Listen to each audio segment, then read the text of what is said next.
looking unto Jesus, the author and finisher of our faith. I want to preach this morning the closing argument. Look at your neighbor and say, neighbor, he already hung, he already bled, and he already died. He even rose again, but there's a closing argument. There was something pertinent that happened before the resurrection. When we look at Easter, we tend to celebrate the resurrection without clarity that there was something that happened of power before the resurrection.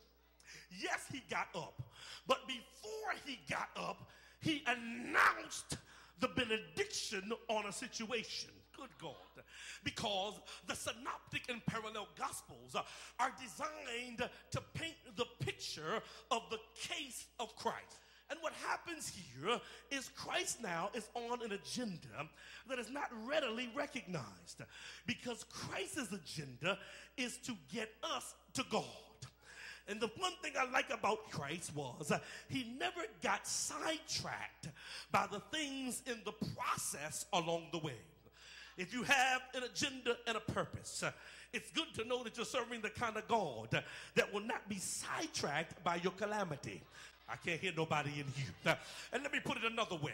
The fact that you messed up in your past did not sidetrack God from knowing that his hand was on you to do something great. I only need about 8 people right there. I need somebody that recognizes that earnestly, if God had been sidetracked, my sin would have canceled my anointing.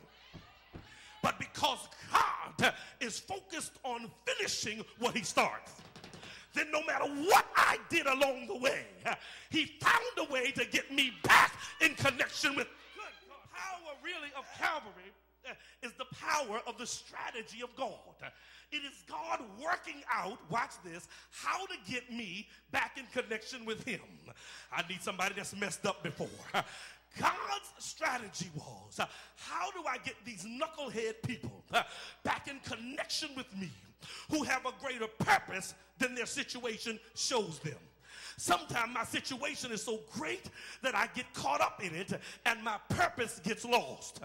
But I'm glad today that God is not off track from the purpose of my future.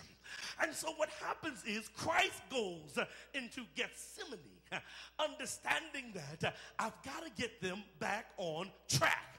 I got to get them reconnected. And in his effort to get us reconnected, he decides to let the enemy take him captive.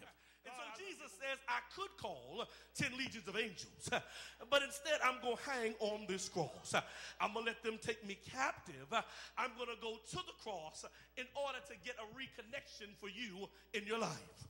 When he makes that decision, now the process begins.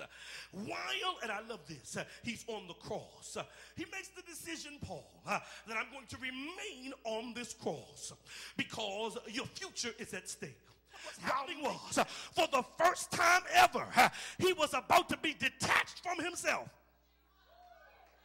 He was not just Jesus, the Son of God, but he was also God in the flesh. And the one thing God cannot look at and stand to see is sin. Jesus became sin. He did not take on sin. He became sin. And when he became the sin, what happened next was, when he became it, now out of the blue, he now has been separated from God for the first time ever. I don't know how they pulled this off, because God detached from God and never stopped being God so that he can bring me back to God. This is where he broke up with himself just to get me back in the door. He broke up for the first time. Lord, why have you turned your back from me? He said, but I understand that thing. And then he made the argument. He took the case and said, well, nobody else can be my attorney but myself, because I know the judge personally. So now he takes his own case and he makes a statement, Sister Coley, that somebody thought was the ending, but really it was just the announcement of the beginning.